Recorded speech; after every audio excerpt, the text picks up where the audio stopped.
For my chemistry extra project, I will be making homemade ice cream.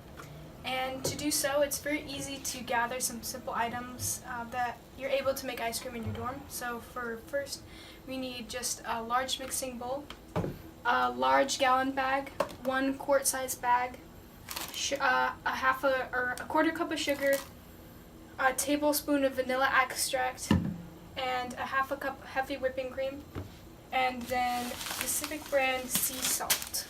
The recipe called for rock salt, but this was the best brand I could find during the time. So for the first step, you're going to stir the milk, cream, sugar, and flavoring into the bowl, and then you're going to pour the mixture into a quart-size freezer bag. So we've added the milk and sugar.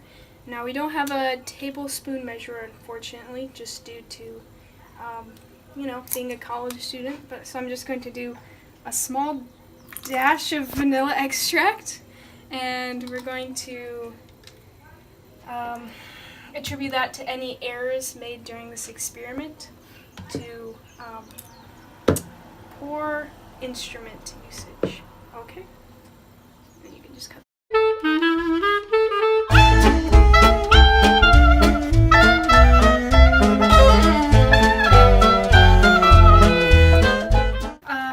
Gallon-sized Ziploc bag filled with ice and rock salt. The salt acts as an agent that lowers the freezing point of the ice so that it's able to get to a much colder temperature. And then you're going to place the mixture of the ice cream ingredients into the gallon-sized bag. You can cut it. So we're now going to shake the gallon bag with the ice and rock salt in it in order to distribute the temperature and allow the ingredients to be a little more mixed. And the reason that the lower freezing point helps the ice cream is that it provides the temperature difference needed to transfer the heat between the freezing ice cream ingredients and the melting ice. Okay.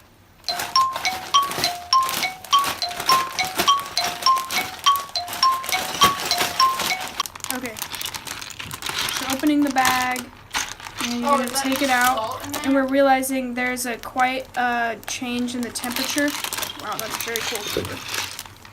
Very quite, and we can see that the consistency of the ice cream ingredients has become hardened and is no longer watery.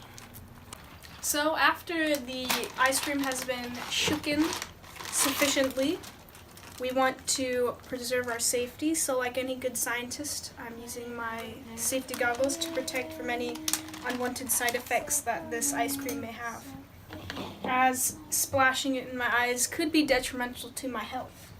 So now we're going to be transporting the ice cream contents into this plastic container in order for us to be able to consume it.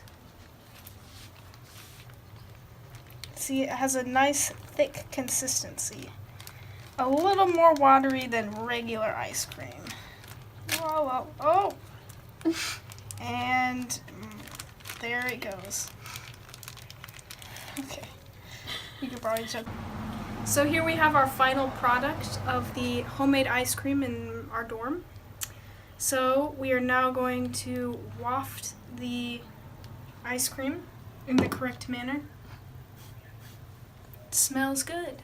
Now, although it's never a good idea to taste chemicals or things in a laboratory setting, we have to understand that chemistry is all around us.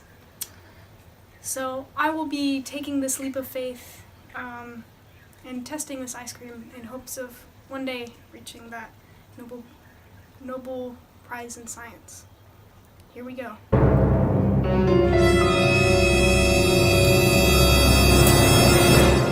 It's actually really good. And that is the science of making ice cream. Okay. So as you can see in our homemade ice cream, we noticed that it was a little more runny than regular store-bought ice cream. Like this Haagen-Dazs, as we can see, the consistency is a little more thick, and that is due to the fact that many ice cream manufacturers use emulsifiers, which give the ice cream a more smooth, creamy texture because of because ice cream is a colloid, which means that it's a mixture where the chemical bonds aren't being formed in the ice cream. So it's just there's two compounds that are being suspended together. So without these emulsifiers, it does give more of a runny consistency.